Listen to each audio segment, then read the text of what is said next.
এখানে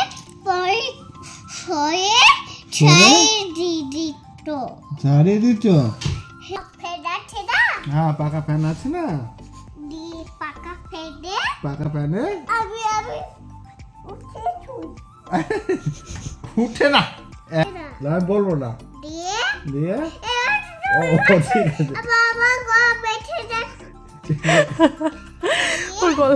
যাচ্ছে। Hey friend, welcome back to my channel. কেমন আছো তোমরা সবাই? আশা করি তোমরা সবাই ভালো আছো আর আমিও ভালো আছি। আর বাড়িতে আমরা চলে এসেছি। বাড়িতে এসে না আর কোনো ভিডিওই করতে পারিনি, কেননা ধরো প্রায় 4-5 দিন আমাদের সববার শরীর খারাপ ছিল, মানে ফুড পয়জনিং হয়ে গেছিলো বলতে পারো। তো সেই জন্য আর ভিডিও কোনো কিছু করিনি, আর সেরকম দেখানোরও কোনো কিছু ছিল না। তো ভাবলাম যে আজকে একটু শরীরটা সবারই ঠিক আছে, তো একটু ভিডিও স্টার্ট করা যাক। আর পাকা বুড়িটা এখানে হচ্ছে ওর পাপাকে গল্প শোনাচ্ছে যে কি করবে না করবে, সেই গল্প আসলে ওখানে কি করেছে না করেছে। আর ওর পাপা ঘুমাচ্ছিল, তো সেই জন্য আসলে আরও গল্প শোনাচ্ছে। আর এখানে এই দেখো আমার কোলে এখন চলে এসেছে, তো আমি আসলে টেনে নিয়ে এলাম, খুব দুষ্টুমি করছিল। তো এই দেখো ওর পাপা ওখানে ঘুমোচ্ছে, তো ওর পাপাকে হচ্ছে ও ডাকছে বারবার করে, না গালে যাচ্ছে, গালে গিয়ে মিষ্টি দেবে বলে কামড়াতে যাচ্ছে। সেজন্য আসলে তোমাদের দাদাভাই তখন ওখানে গালটা ধরেছিল। আর দেখো কেমন দুষ্টুমিটা করছে। আর ওইদিকে আজকে রাতের খাবার করব, তো ভাবছিলাম একটু চিলি চিকেন বানাবো, তো তার জন্য সমস্ত কিছু জোগাড় করে রেখে এসেছি। আর এদের দুষ্টুমি দেখে না আমি এখানে এসেই জাস্ট বসে গেছি। তো ভাবলাম যে ওদের সাথে মানে যতক্ষণ খেলবো ততক্ষণ টাইম চলেই যাবে, তার থেকে বেটার রাতের খাবারটা যখন আমাকেই করতে হবে তো তাড়াতাড়ি করে নিই। কি বলতো, আসলে এইসব ছোট্ট ছোট্ট তোমাদের দাদাভাই তো সবসময় বাড়িতে থাকে না, তো যখন এই দুষ্টুমিগুলো করে মামাম, তখন না মনে হয় যেন একটু বসে বসে দেখি, খুব ভালো লাগে আসলে এটাই। আর এই দেখো এখানে পেঁয়াজ, একটু টমেটো, এগুলো সব কেটে নিচ্ছি। আর ওরা বিশ্বাস করবে না, ওরা এত দুষ্টুমি করছে, হ্যাঁ। তো আমার একদমই ইচ্ছে করছে না যে আমি এখানে থাকি। আমার মনে হচ্ছে যেন এই রান্নাবান্না সব ফেলে রেখে আমি ওদের সাথে আমিও দুষ্টুমি করি, কিন্তু কিছু করার নেই, যেহেতু খেতে তো হবে রাত্রেবেলা। সারাদিন দুষ্টুমি দেখলে তো হবে না, তার জন্য খেতেও লাগবে। তো সেই জন্যই ভাবলাম যে থাকা আমি করছি। আর তোমাদের দাদাভাই বলছিল যে আমি কি কোনো হেল্প করবো, তো আমি বললাম যে না, তুমি মেয়েকে নিয়ে আছো তো একটুখানি থাকো। কেননা অনেক দিন পর আমরা সবাই মানে একটু সুস্থ হয়েছি বলতে পারো, কেননা ভীষণই মানে শরীর খারাপ ছিল। ওখানে যখন ছিলাম না, ওখানে ধরো সমস্ত দিনটাই আমরা ধরো শুধু গাড়িতেই ছিলাম। সেই জন্য কী হয়েছিল বলো তো, বাড়িতে এসেও না মনে হচ্ছে যেন এখনও মনে হচ্ছে সেই গাড়িতেই আছি। এসে ধরো এখানে বৃষ্টি টৃষ্টি এগুলো হালকা হালকা, এখানকার ওয়েদারটা ভালো ছিল না। এখানকার ওয়েদারটা যদি আবার ভালো থাকতো তাহলে হয়তো এতটা শরীর খারাপ করতো না। এখানকার ওয়েদার খারাপ ছিল, তারপরে ধরো সমস্ত কিছু কাচাকুচি করতে হয়েছে। এই সবগুলো নিয়ে কি বলতো ভীষণই মানে লাগছিল না আর কি, শরীরটা একটা কেমন হয়ে গেছিল আমাদের সবারই। আর একটু ফুড পয়জনিং হয়েছিল, সেটা তো বললামই। আর এই দেখো এখানে প্রায় কাটাকাটি কমপ্লিট। আর এই চিকেনগুলো এখানে ভালো করে কেটে নিলাম। যেহেতু চিলি চিকেন বানাবো, তোমাদের দাদাভাই চিলি চিকেনটা অতটা মানে পছন্দ করে না বলতে কি বলতো, চিকেনগুলো খায় আর এই যে ভেজিটেবলসগুলো দিই, মানে টমেটো, তারপরে ক্যাপসিকাম, পেঁয়াজ। ক্যাপসিকামটা তো খাই না, মানে তোমার দাদাভাই ছুঁয়ে দেখে না, কিন্তু ওটা না দিলে আবার টেস্ট হয় না। সেই জন্য তো মানে জাস্ট একটু গ্রেভি করে বানাবো, যাতে তোমাদের দাদাভাইয়ের ভালো লাগে। গ্রেভিটা তোমাদের দাদাভাইয়ের ভীষণই পছন্দ। আর এখানে একটু মশলাই, লঙ্কা, আদা, জিরে, একটু ধনে, রসুন, হালকা পেঁয়াজ তো দিই না, একটা দুটো হয়তো চলে গেছে, তো একটু পেঁয়াজ, এগুলো একটু পেস্ট করে দিচ্ছি। দার্জিলিংয়ে যখন আমরা ছিলাম তো সেখানে না মানে আমরা যে স্ট্রিট ফুডগুলো খেয়েছি সেখানে হয়তো আমাদের বেশি শরীরটা খারাপ হয়ে গিয়েছিলো, তো সেই জন্যই মনে হচ্ছিলো। তাছাড়া এমনি তো সেরকম কোনো শরীর খারাপের কোনো কারণ দেখছি না, হয়তো সেই জন্যই হয়েছিল। আর এখানে দেখো মাংসটাও রেডি করে নিচ্ছি। আর এখানে একটু ডিম ভেঙে দিলাম, আর যে মশলাটা করেছিলাম সেটা দিলাম, আর একটু হচ্ছে কর্নফ্লাওয়ার দিয়ে জাস্ট একটু ম্যারিনেট করে কিছুক্ষণ রেখে দেবো। কেননা ম্যারিনেট করে যদি রাখা হয় না, তবে চিকেনটা যখন আমরা পকোড়াটা বানাই, চিকেনটার ভীষণই ভালো লাগে আর বেশ সুন্দর হয়, ভিতরটা একটু নরমও হয়ে যায়। তো মশলাগুলো এর সাথে ভালো করে ম্যারিনেট হয়ে যায়, তো সেই জন্য আমি এরকম করে ম্যারিনেট করে প্রায় 15-20 মিনিট মতো রেখে দিই। আর এখানে একটু সয়া সসও দিয়ে দিলাম, সয়া সসটা দিতে ভুলে গেছিলাম, তা নাহলে আগেই দিয়ে দিতাম। তো সয়া সসটাই দেখো এখানে দেওয়া রেডি। আর এই দেখো আমাদের চিকেনটা ম্যারিনেট করাও হয়ে গেছে, তো এটা এখন কিছুক্ষণ এখানে রেখে দেবো, দেন তারপরে আবার অন্যান্য কাজগুলো করবো। ততক্ষণে কি বলতো এটা ম্যারিনেটও হয়ে যাবে সুন্দরভাবে। আর এখানে দেখো ভেজিটেবলসগুলো এখানে জাস্ট কাটা হয়ে গিয়েছে, তো এগুলো এখন হচ্ছে ভেজে নেব। ওইদিকে ওরা এতটাই দুষ্টুমি করছে যে কোনো বিপদ না ঘটে যায়। মাঝে মাঝে ভয়ও লাগে, কি বলতো খাটের ওপরে উঠে খেলা করছে, তো যদি বাই চান্স পড়ে যায় বা কোনো কিছু হয়, তো আমি এতবার বলছি তোমরা এতটা মানে দুষ্টুমি করো না। কেননা হাসতে হাসতেই মা একসময় ছোটোবেলায় বলতো যে হাসতে হাসতেই কপাল ব্যথা হয়। আসলে হাসতে হাসতেই কোনো একটা বিপদ ঘটে যায়, সেজন্য বেশি হাসাহাসি বা বেশি করার সময়, এক্সাইটেড হওয়ার সময় তো চারিদিকটা আসলে ধ্যান রাখতে হয়, মা সেটাই আসলে বলতো। তো আজ মায়ের কথাটাও মনে পড়ছে, আর আমারও না মানে ভয় লাগছে, কেননা এতদিন পরে ধরো আমরা একটুখানি ভালো আছি, তো কোনো নজর না লেগে যায় সেই জন্যই। আর কথা বলতে বলতে চিকেনগুলো এখানে ভাজাও হয়ে গিয়েছে, তো পকোড়াগুলো এবার আস্তে আস্তে করে তুলে নিচ্ছি। আর এই কড়াইটা না খুব তাড়াতাড়ি পুড়ে যায় জানো তো। তো নেক্সট বার দেখি তোমাদের দাদাভাইকে বলবো যে আলাদা একটা, তো ভালো একটা ননস্টিকের কড়াই নিতে হবে। তো সেজন্য আসলে এগুলো এখন তুলে নিচ্ছি, তুলে নিয়ে আর একটা ধরো আর একবার হবে আসলে, কেননা একবারে না সমস্তটা হয়নি। আর এই দেখো এখানে আর একটা বার মানে বসিয়ে দিয়েছি। তো চলো এবার তোমাদের দেখাচ্ছি ওরা কেমন দুষ্টুমিটা করছে। আসলে এত দুষ্টুমি করছে, তো আমার না রান্নাঘর থেকেও শোনা যাচ্ছে, দেখেছো দুষ্টুমিটা দেখো ওদের একবার। খাটের ওপর দুজনে উঠে নাচছে, তো আমি যে বলেছি খাটটা ভেঙে যাবে না, তো বলছে বাবা এবার বসে বসে খেলবো।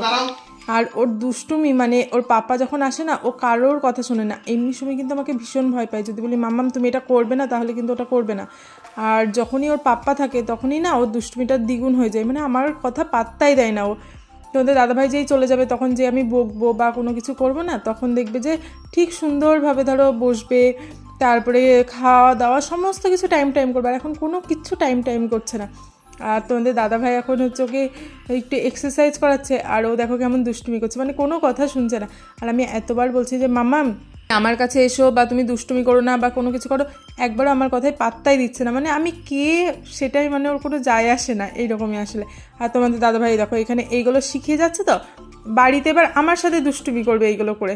দেখেছো কেমন করে দুষ্টুমিটা করছে। আর আমি বলছি তুমি এগুলো ওকে শিখিও না, কেননা ও খাট থেকে দেখবে কোনদিন দুম করে পড়ে যাবে। দিয়ে বলছে কিচ্ছু হবে না, আমার মেয়ে ভীষণ স্ট্রং। আর পাপা এক্সারসাইজ করে, তো মেয়েকেও তো এক্সারসাইজ শিখতে হবে, সেই জন্য দেখো শেখাচ্ছে।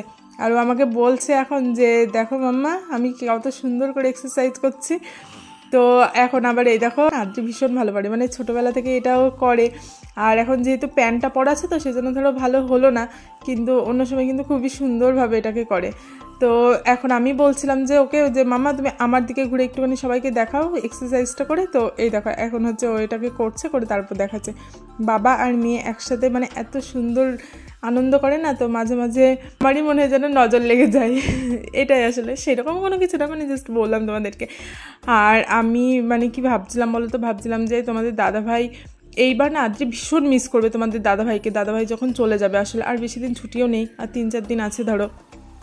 তো এত মানে আনন্দ করছে, সমস্ত কিছু করছে, তো তারপরে ধরো ঘুরেছে বেরিয়েছে, সমস্ত কিছু তোমাদের দাদাভাই করিয়ে দিয়েছে। এবার আদ্রিকে খাওয়ানো, ঘুম পাড়ানো, ঘোরা, সমস্ত কিছু। তো আদ্রিও যেহেতু বড় হচ্ছে, আস্তে আস্তে ওর মন খারাপটাও না একটু বেশি মানে হবে, সেটাও আসলে ভাবছি। আর তোমাদের দাদাভাই যখন যায় তার 1-2 দিন আগে থেকে না আদ্রির সাথে একটু মানে কী বলতো একটু দূরত্ব সৃষ্টি করে নেই, কেননা ওর যাতে মনটা খারাপ না করে। ওর তোমাদের দাদাভাই যখন চলে যাবে তখন সেই জন্যই আস্তে ভেজিটেবলসগুলো কেটে নিলাম, কেটে নিলাম বলছি ভেজে নিলাম। তো ভাজার পরে না হালকা একটু কী বলতো ওই যে মশলাটা করেছিলাম, তো সেই মশলাটা একটু বেশি ছিল, তো সেই জন্য এখানে দিয়ে দিলাম।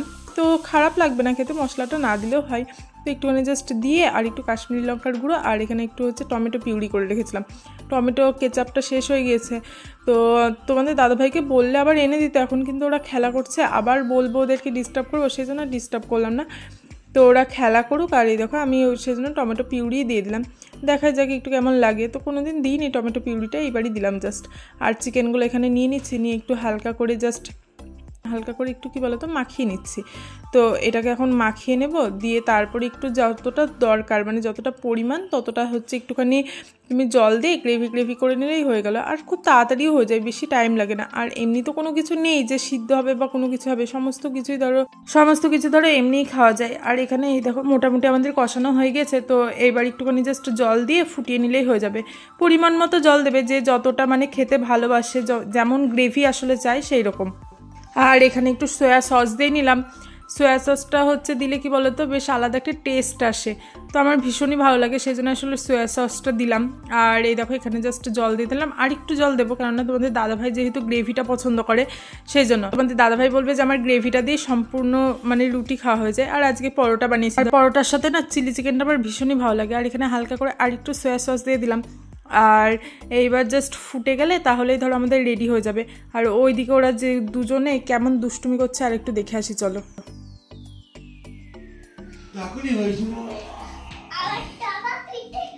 চল ঘুরে টাকবুক।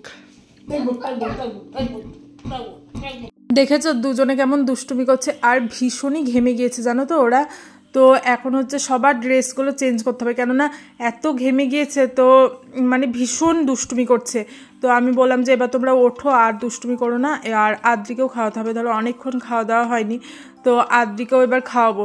তো তারপরে ধরো তোমাদের দাদাভাই বলছে আর একটু খেলে, আমি বললাম না আর খেলা হবে না, এবার দুজনেই ওঠো, উঠে তারপরে দুজনে আগে ফ্রেশ হয়ে নাও, কেননা ভীষণ ঘেমে গেছে, আর এই ঘামটা যদি বসে যায় আবার শরীর খারাপ করবে। দিয়ে যখন বলেছি যে এই শরীর খারাপ হয়ে সবাই আমরা উঠলাম, তারপরে আবার তোমরা দুষ্টুমি করছো, তাহলে আবার শরীর খারাপ করবে, তো ওঠো। মানে অনেকক্ষণ বলার পর তারপরে ধরো দুজনকে জাস্ট ফ্রেশ করিয়ে খাইয়ে তারপরে ধরো এসেছি। আর এইদিকে ধরো আমি এটা নামিয়ে ফেলেছিলাম, তোমাদের আর ভিডিও করা হয়নি, কেননা ওরা এত দুষ্টুমি করছিল না, ওদেরকে বকতেই ধরো আমার মানে আর এই দিকের যে ভিডিওটা করব সেটা আর করার মানে ভুলেই গিয়েছি বলতে পারো, সেজন্য আসলে আর ভিডিওটা করা হয়নি। আর এই দেখো কেমন হয়েছে, আশা করি ভালো লাগবে। তো তোমাদের দাদাভাই টেস্ট করে তারপরে দেখবো যে কেমন লাগছে খেতে। আর এই দেখো তোমাদের দাদাভাই ফ্রেশ হয়ে চলে এসেছে, আর আমিও একটু ফ্রেশ হয়েছি। আসলে আদ্রিকে যখন ফ্রেশ করাচ্ছিলাম না, তো আদ্রি বলছিল যে মামা তুমি আগে ফ্রেশ হও তারপরে আমি ফ্রেশ হবো, সেই জন্য আসলে আমাকেও ফ্রেশটা হতে হলো, কেননা আমি যদি না হতাম তাহলে ধরো আদ্রিও হতো না। তোমাদের দাদাভাই দেখেছো কেমন ঘেমে গিয়েছে, আর চুলগুলোকে দেখো তাহলেই বুঝতে পারবে, মানে পুরো ভেজে গেছে চুলগুলো আসলে। আর এখানে হচ্ছে তোমাদের দাদাভাইকে পরোটাগুলো দিয়ে দিচ্ছি, আর পরোটাটা না আগেই বানিয়ে রেখেছিলাম, জাস্ট হটপটে রেখে দিয়েছিলাম, এটাই যা। তো চলো ভিডিওটা আর খুব বড় করব না, তো ভিডিওটা এখানেই শেষ করছি। ভিডিওটা যদি ভালো লাগে প্লিজ লাইক কমেন্ট শেয়ার ও চ্যানেলটাকে সাবস্ক্রাইব করে দিও। আর ভিডিওটা শেষ পর্যন্ত দেখার জন্য অনেক অনেক ধন্যবাদ। দেখা হচ্ছে আবার অন্য কোনো ভিডিওতে অন্য কোনো টপিক নিয়ে। তো আজকের মতো টাটা।